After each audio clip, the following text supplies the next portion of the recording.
how does that work when the former president is still in the community? How do we ensure that there's not two presidents? And I think the board would always need to be ready to say, we're ending this relationship now, and to support their new CEO. This is In the Know with ACCT, the voice of community college leaders. I'm Jacob Bray.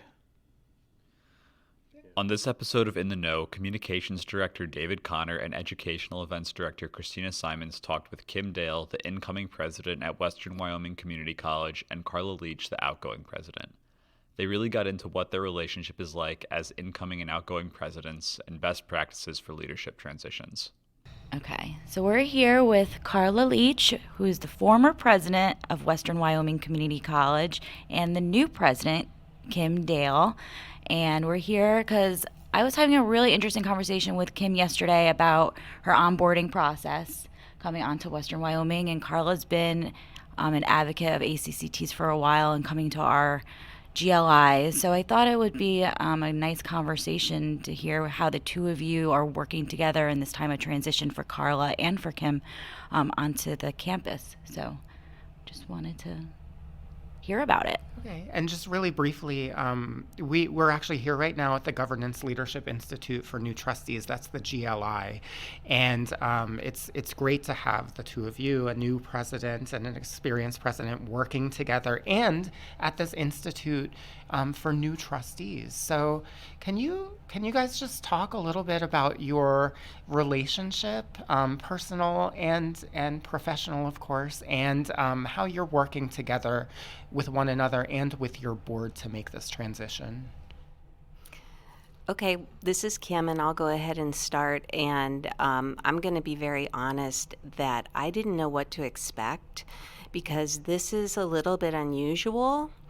And so I think going into it, I was excited because Karla has an excellent reputation nationally, and I had known Karla, at least had reached out to her to get some mentoring before I even applied for this job. We had connected. So I felt confident that she would be an amazing advocate and someone that I could learn so much from, especially being a brand new president. I went from an executive vice president role to a new presidency. And then moving to a different state, so there's a learning curve in how the governance structure works, and of course then the board as well. And the flip side of that is, how does that work when the former president is still in the community, and how do we ensure that there's not two presidents? And how do we ensure that the employees and other community members recognize me in this role, but they're still probably wondering what's Karla's role as well? So we have regular meetings. We talk about anything and everything. We have become fast friends. And I'll let Karla speak a little bit more about the process that she was feeling and thinking about along the way. But it's been a wonderful transition so far, and I'm looking forward to not only a continued working relationship, but a long-lasting friendship. So I feel the same way about Kim. It has been just wonderful, but I had told the board, well, first of all, when Kim reached out for the mentoring, that was before I had announced that I was leaving. And so it was really great. Then I announced that I was leaving. Then I get this call from Kim, or a text or an email, and she says, I'm applying for your job, so you're not going to hear from me again. And I thought, oh, ethics, I love it. I mean, that is such the right thing to do. And I just thought it was wonderful. But I named myself the Executive Transitions Advisor because the board decided they wanted to hire in July rather than at the end of my term, my contract, which is December 31. But I explained to them long before the search started going, as I said, the new president will come in and they either will or will not want to ask me a question. And Kim nailed it, it's based on ego. And I said, if they do not want anything if they have no questions, well, first of all, I'm going to be out of sight. So I told everybody as I was leaving, I will not be back on the campus. You have one president, and her name is Dr. Kim Dale. And so I made that very clear in the community, and as well as with our employee base. And then with Kim's employee base, let me rephrase that. And so that was kind of the way the board understood that. They, though it's an administrative job to give myself a title and to give myself a new job description, and it clearly says in the job description, I work for Dr. Kim Dale. I will not be on campus. I will be at her beck and call, but I'm not getting in her way. And I mean, I think that is incredibly important for a successful transition. And honestly, Kim doesn't need me a lot. She is so proficient in what she's doing. I told her yesterday that, before, and probably several times before, that this will transition away, because you guys know how much I love the community college, the mission, and what we do, and the policy that surrounds it. That I will not get in your way. And now that you're here, you are so competent, you're going to take care of my Western Wyoming Community College, because I love that college and I have no concerns. So it's made my transition much easier. Gosh, I mean, you guys make this sound so easy and perfect. The onboarding process obviously is something that ACCT is very concerned with. We co-published a paper about it last year along with our sister association, AACC, and boards are involved in that process as well. I wonder, my first question about that part of it is, how did the board work with you to transition and make sure that the community also understood this is the new president, there's a new leader, and that everything was good, that you guys have a very positive working relationship? Again, it sounds ideal. So how do you keep your presence there and at the same time really make this clean transition and set it up in the community so that here we are with a new leader in town? I thought the best way to sort of get clarity was I just asked the board chair. I meet at least once a month with the board chair, especially before a board meeting. And then our incoming new chair, and I think she takes over next year, who's here with us today, she was at the table as well, and I said, could you please, in your own words, tell me what is Dr. Leech's role and how is it different from mine? I wanted to hear them articulate that. And then I was able to just clarify a few things, and so it was that simple. I did spend a good time with him, and I would say, I don't work for you anymore, so you have to go through the president, which is Dr. Dale, to ask me questions. They have been true to their word. I have not gotten any text message or anything, nothing from any of them, where we had a very close relationship before. And I have told, as far as the community, I would say I will refer everything to you. So I get emails, and I've got this long postscript on my emails, that signature that basically introduces Dr. Dale, says you're going to love working with her, everything goes through Dr. Dale, so they can get it that way. But then I send a response back to them. We had one the other day, and I just simply said, out of respect to Dr. Dale, this is really her decision. Copied Dr. Dale on that email, and then I that kind of how we handle it. So my job is to turn over all of the contacts, all the decisions, and I got to tell you, that is not a bad thing, to turn all the decisions over to Dr. Dale. This is why I have this look of deer in the headlights a little bit here, because I've been on the job, 5 weeks? So. But my number one priority, and I told the board this, is to make sure that Dr. Dale that I'm not causing her any trouble. I've watched the situation that you described happen in other places where maybe the former president has an office on campus. And I know that it's just important for me not to talk to any of the employees, and that would happen in the halls. So, and if I see them in a public space, I'll say, "How are you doing? Tell me everything that's not related to the college." I want to hear about your babies, but I do not want to hear anything about the college. It's none of my business. Karla's been really, really good about that because that could marginalize the role of the new president, right? And so you have your talking points constantly. She's doing that and supporting that message, and it helps. So, what would you recommend to a former president or an incoming president who ended up in a situation that was not so ideal? That maybe the former president was still communicating with the board or exerting influence, or that the new president maybe wasn't tapping into the resources available to that person, to help guide them through the process of getting to know the college, everything that they need to know. What sort of advice would you offer in case anybody is listening who might be in that situation? Well, I think that if you, the board hopefully knows who their CEO is and whether or not they're going to be a positive or a negative influence, and whether or not they truly have the ability to separate.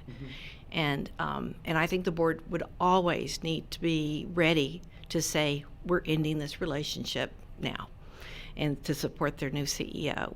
I also think, though, that there is a way this works, and the new CEO, it is really their decision as to whether or not they're going to access the information. We had a former trustee who would always say, just give her enough rope and let's see what she does. And I think that's basically where boards get, is they have to give their new leader enough rope and see if they're going to access information, ask questions, be a good steward, or are they going to be otherwise? And so I think it is the risk of the board on that. And I think they would know with an old CEO and the new CEO, as they learn, they're gonna have confidence it's gonna work or not. So Quickly. Here's an example. Karla has amazing relationships with the legislators in Wyoming, and we know that Wyoming is a small state. Well, as far as population, I am not exaggerating. This woman knows everybody and hugs them, and I know you're surprised, right? And I think if I was a board member, and I always try and put myself in the shoes of other people, if I was a board member, I would question, okay, I'm bringing in this new president. How can she develop those relationships, and how long do they take?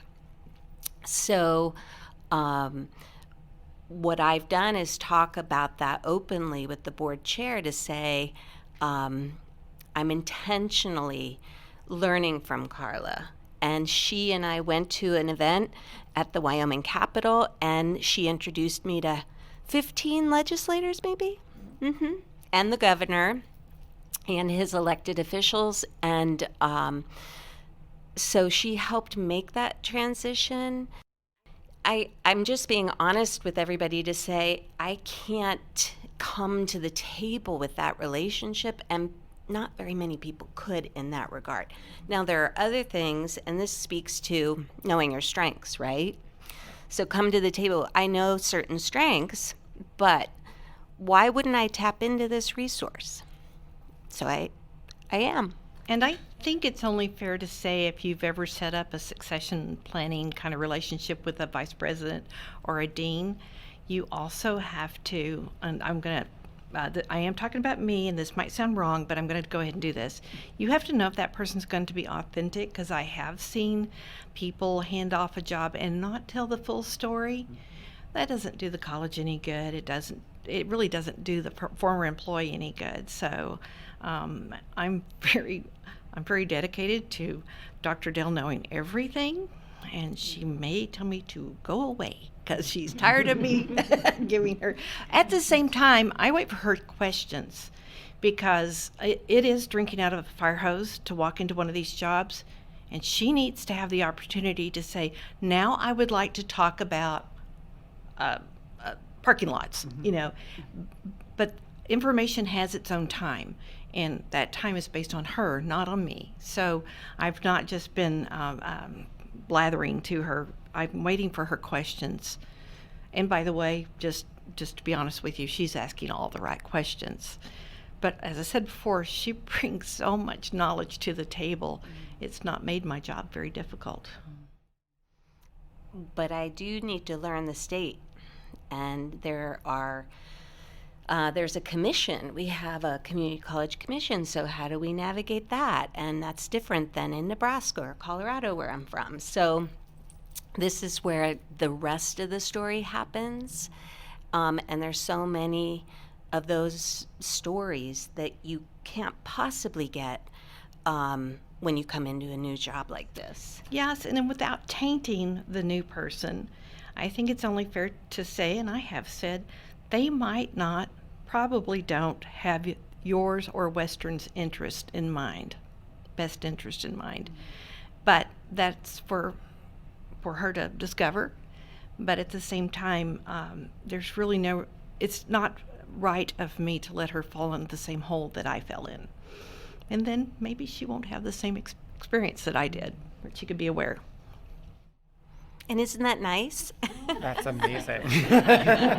It sounds like an ideal, in my opinion, an ideal way to come into a position, and also to exit and stay connected when you so clearly love your community, your college, your state. What's the hardest part of this transition for both of you? I want to be always respectful towards Karla. And I may be in a situation where I disagree with a decision that she made, which I have, but I haven't told her yet. And my style is different, and we talk about it. So we have a lot of similarities with our values, beliefs, commitment to students and the community college mission, etc.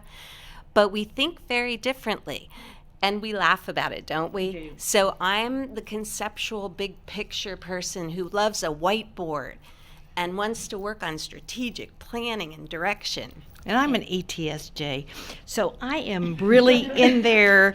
I like the map, and I like to know the details, and so we're very the same and very, very different. So it's great. But I have told Kim at least 20 times, and I probably will go ahead and go to 40, that I made the best decision I could make at the time in the situation, and that it would be my expectation that she will make different decisions because the situation's different and her background's different. And so I don't have any ego, expectations, concerns, defensiveness, anything about her changing the description, because I just did the best I could. And she will do the best she can, and I wish her Godspeed that it absolutely works. Yeah, so I have no judgment. It's not my job. Learning the fundamentals of good governance and of this particular sector, that's so important. And at the same time, Christina designs these events, and Norma Goldstein designed these events to also foster relationship building. It's very clear sitting here with you that you have a great relationship, a lot of trust between the two of you. And so I was curious about how the trustees also are factoring into the kind of off-site experiences, or how you're just getting to know one another. Because one thing I've learned at ACCT is how important the relationships are. It is paramount. Absolutely paramount. So I think what is fun is last night Dr. Dale had a question for me, and I answered it, and the seasoned trustee said, this is an administrative thing, we don't have to worry about it. And so it was, I mean, it's not that they can't hear it, but it was just an opportunity to reinforce that role of this is their business, or her business. And I mean, just breaking bread and maybe a little wine never hurts for bonding moments, right? Not at all. So, I mean, we don't get that opportunity when we're home. We're all very busy going in different directions, and our new trustee works, so that can make it more difficult to connect. And tonight we have plans as well. Great. Mm-hmm. So, what is there anything that we didn't talk about that you think would be useful for transitioning presidents or for trustees, especially new trustees who may not really quite grasp the enormity of their role and also the limitations? Anything you would recommend about the transition process? I do. And I've talked to these trustees a good bit about this. College presidents bring new college presidents bring a great deal of skill. But I think sometimes boards think they're going to come in as the expert, the most knowledgeable, and they're just going to fly. And the truth of the matter is there's so much to learn, and every college is so different. Working with every board is so different. So I really encourage the new boards or new trustees to understand the enormity of this job, and that they probably want to figure out some way to mentor a new college president. One of the things that I have noticed in my many years now is that the college presidents who have not worked at haven't been new to being a president. There is a lot of reality in this job that you never learn in grad school. And even if you're lower in the organization, you never learn it. The truth and the reality of how to deal with this job, how to be so public, how to be in the newspaper, how to understand that, I think somebody said yesterday, put on their invisibility armor.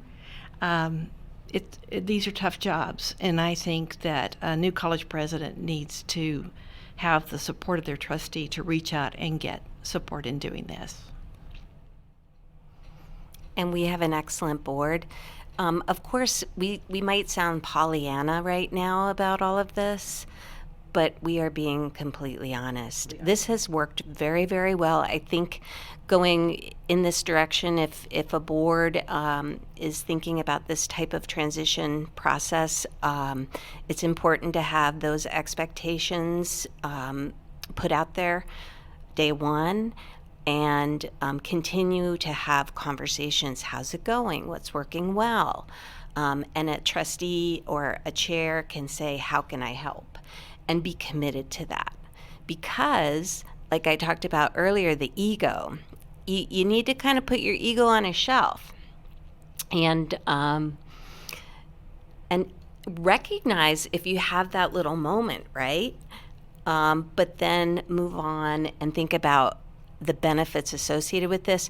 The one day that Karla and I went over to the Capitol and she introduced me to all those legislators, it would have taken probably years for me to meet all of them. That right there was tremendous, and I so appreciate that. And I will say one more thing is that the board will probably feel that they can do all the orienting that the president needs, but if that college has been run appropriately, the board does not know much. And the second thing that I am very aware of is the board or board chair may start stepping into the weeds. They might be on the slippery slope into administration as they're doing the orientation, and they have to stay on their side of the fence. So I've used 3 analogies in that same sentence. So I'm just saying that it's someone who's actually been in that chair, I think, that is or in a similar chair, that is the best mentor. Great. Well, I think that's great advice, and thank you for your candor in saying that. I think these are the sorts of things that we hear, again, that let us know, they just make it clear that there's a lot of trust among people. And I will say, since I don't organize our GLI, that it must work really well, because we interviewed the president and the board chair from Prince George's Community College yesterday, and similarly, they just had a spectacular relationship based on open communication and trust and actually liking one another. And it's kind of inspiring to see that. It is the way it I wanted you works. to talk to them because I was just from the little conversation we had yesterday. I was really inspired by the partnership that the two of you have created. So I'm glad we're able to do this. What's funny is you can tell, based on these relationships, that an institution is also being run well. And so if there is conflict, look for resources to help, because this sort of relationship is the ideal. For more information about our events like the Governance Leadership Institute, where this conversation took place, visit acct.org/events. In addition to the educational value, these events can be great opportunities for presidents and trustees to break bread and build relationships like the one between Dr. Dale and Dr. Leech. Thanks for listening. We'll be back on January 7th.